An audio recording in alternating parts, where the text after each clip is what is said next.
എല്ലാവർക്കും എൻ്റെ വീഡിയോയിലേക്ക് സ്വാഗതം. ഇന്ന് ഞാൻ ഉണ്ടാക്കാൻ പോകുന്നത് പെട്ടെന്ന് തയ്യാറാക്കാൻ പറ്റിയൊരു മീൻകറിയാണ് കേട്ടോ. പിന്നെ എൻ്റെ ചാനൽ ആദ്യമായിട്ട് കാണുന്നവരുണ്ടെങ്കിൽ ലൈക്ക് ചെയ്യുക, ഷെയർ ചെയ്യുക, സബ്സ്ക്രൈബ് ചെയ്യുക കേട്ടോ. കമൻറ്റ് ഇട്ടോളൂ. അതിന് തന്നെ ഞാൻ മീൻ എടുത്തുള്ളത് വറ്റണം കേട്ടോ. ഇത് ഏത് തരം മീനായാലും ഇതേപോലെ വെക്കാൻ പറ്റും കേട്ടോ. ഞാൻ ഒരു മുറി തേങ്ങ ചെരുകി എടുത്തുള്ളത് ഇത് മിക്സിയുടെ ജാറിലേക്ക് ഇടാം കേട്ടോ. ഇതിലേക്ക് ഒരു ടീസ്പൂണ് മുളകും ചെറിയ ടീസ്പൂണ് മല്ലിപ്പൊടി. ഞാനിപ്പോൾ ഇതിലേക്ക് മുളകും പൊടി ഇട്ടത് എരിവ് കൂടുതലുള്ള മുളകും പൊടി ചെയ്യാനാണ് ഒരു ടീസ്പൂണ്. കുറവുള്ളവരാണെങ്കിൽ ഒരു 1.5 ഇട്ടോളൂ കേട്ടോ. ജീരകത്തിൻ്റെ പൊടി, മഞ്ഞൾപ്പൊടി, ഉപ്പ് ഇട്ടാ, 2 ചുവന്നുള്ളി, ഒരു ചെറിയ കഷ്ണം ഇഞ്ചി, ഒരു 3 അല്ലി വെളുത്തുള്ളി ഇട്ടാ.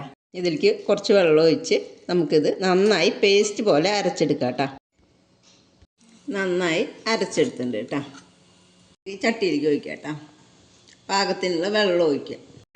മിക്സിയുടെ ജാറൊക്കെ നന്നായി കഴുകി വെള്ളമൊക്കെ ഒഴിച്ചിട്ടുണ്ട്. 4 പച്ചമുളക് കീറിയിട്ടാ, ഒരു തണ്ട് വേപ്പില, പുളി ഇട്ടാ. ഇതിന് പകരം നമുക്ക് കോൽപ്പുളി, ഇരുമ്പാമ്പുളി എന്ത് വേണമെങ്കിലും ഉപയോഗിക്കാം കേട്ടോ. ഇത് നന്നായി ഇളക്കി നമുക്ക് വെള്ളം കുറവുണ്ടെങ്കിൽ വെള്ളമൊക്കെ ഒഴിച്ചു കൊടുക്കാം കേട്ടോ.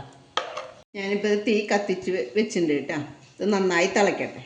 ഇപ്പം കറിയൊക്കെ നന്നായി വറ്റി വന്നിട്ടുണ്ട് കേട്ടോ. ഈ സമയത്ത് നമുക്ക് ഉപ്പും പുളിയൊക്കെ ഇല്ലേന്ന് നോക്കാം. പോരായ്മ ഉണ്ടെങ്കിൽ ഈ സമയത്ത് ഇടുകയും ചെയ്യാം കേട്ടോ. അപ്പം ഞാനിത് ഓഫാക്കണം കേട്ടോ. ഞാൻ ഇപ്പുറത്തൊരു പാൻ വെച്ചിട്ടുണ്ട്. അതിലേക്ക് കുറച്ച് വെളിച്ചെണ്ണ ഒഴിച്ച് കൊടുക്കുന്നുണ്ട് കേട്ടോ. ചുവന്നുള്ളി, പിന്നെ ഇഞ്ചി, വേപ്പില ഇതിലേക്കിടാം കേട്ടോ. ഇതൊന്ന് മൂത്ത് വരട്ടെ കേട്ടോ.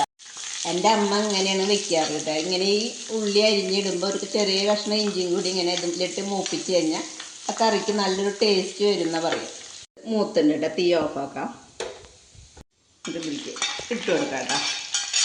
അപ്പം എല്ലാവരും ഇത് ഉണ്ടാക്കി നോക്കുക കേട്ടോ. ഒരു സിമ്പിളായിട്ടുള്ളൊരു മീൻ കറിയാണ് കേട്ടോ ഇത്.